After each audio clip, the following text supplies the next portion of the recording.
প্রকাশ করার মতো না। আমাদের গোটা সরকার, বাংলাদেশের মানুষ, ডাক্তার সমাজ সবাই শোকাহত। আপনারা দেখেছেন আমাদের 6 জন উপদেষ্টা আমরা এখানে এসেছি।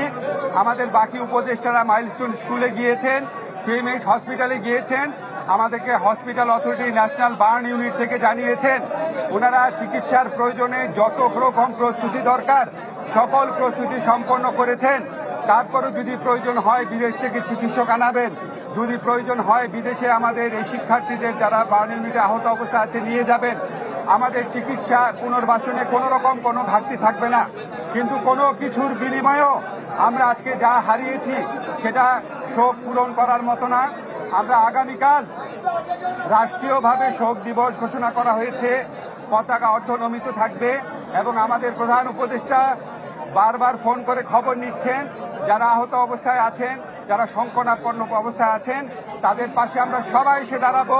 তাদের চিকিৎসার জন্য আমরা সমস্ত ব্যবস্থা গ্রহণ করব এবং এই বিয়োগান্ত ঘটনা, এই মর্মান্তিক দুর্ঘটনা কেন ঘটলো অবশ্যই আমরা তদন্ত করে দেখব। এই ব্যাপারে প্রয়োজনীয় যা ব্যবস্থা নেওয়া তা নিব। আমার এর চেয়ে বেশি কিছু বলার নাই। আমাদের যে ডাক্তার সাহেব আছেন, আমাদের এই স্বাস্থ্য মন্ত্রণালয়ের দায়িত্বে যিনি আছেন, উনি এখন আপনাদেরকে ডিটেইলটা জানাবেন যে আজকে এই বিয়োগান্ত, এই অসীম দুঃখের ঘটনায় কি ক্ষয়ক্ষতির শিকার হয়েছে আমরা এটা উনি আপনাদের বিস্তারিত জানাবেন। আমরা একটু অবশ্যই আমরা আজকে খুবই দুঃখ নিয়ে আপনাদের সামনে উপস্থিত হয়েছি।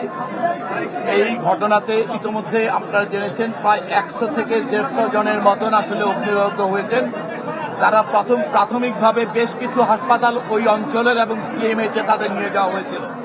এই 100 জনের মধ্যে এই মুহূর্তে 6টি হাসপাতালে প্রায় 70-এর চাইতে বেশি আহত শিক্ষার্থী প্রধানত ভর্তি আছে। এছাড়া বিভিন্ন হাসপাতালগুলোতে ব্রড ডেড মানে মৃত অবস্থায় আনা হয়েছে, সেরকম মৃত অবস্থা হয়েছিল 2 জনকে, এই বার্ন ইনস্টিটিউটে মৃত অবস্থায় আনা হয়েছে 1 জনকে এবং এছাড়া ঢাকা মেডিকেল কলেজে নেওয়ার পরে 1 জনের মৃত্যু হয়েছে। সর্বমোট 16 জনের মৃত্যু নিশ্চিত করা হচ্ছে এবং ভর্তি অবস্থায় 70 জনের মতন বিভিন্ন হাসপাতালে চিকিৎসাধীন আছে। এর মধ্যে এই বার্ন ইনস্টিটিউটে এই মুহূর্তে 48 জন ভর্তি অবস্থায় চিকিৎসাধীন আছে, যাদের মধ্যে এই বিভিন্ন হাসপাতালে চিকিৎসাধীন যারা আছে তাদের মধ্যে বেশ কয়েকজনের অবস্থা বেশ হুমকির মুখে।